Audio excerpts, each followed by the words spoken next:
পাবদা মাছগুলো ভেজে নিচ্ছি।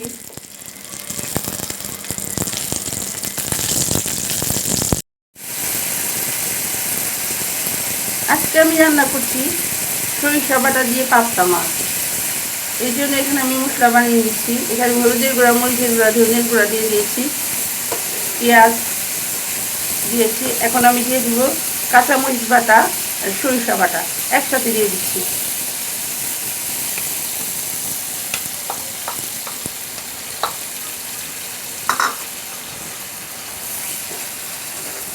এখন আমি মশলাটাকে ভালো করে একটু কষায় নিব।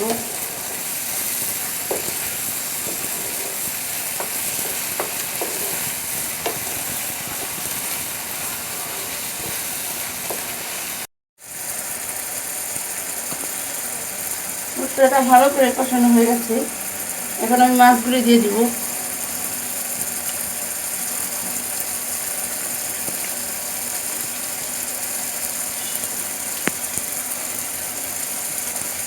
দিয়ে দিব হাঁড়ি করা কাঁচামরিচ।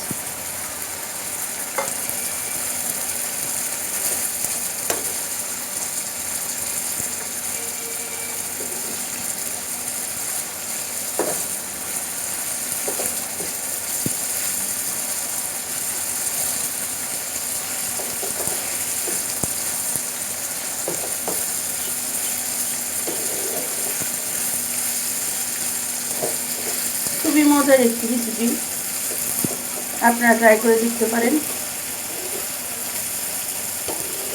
যদি আজকে আমার এই রান্নাটি আপনাদের কাছে ভালো লাগে তাহলে আমাদের পেজে একটা লাইক করবেন, কমেন্ট করবেন এবং ফলো দিয়ে আমাদের পাশে থাকবেন।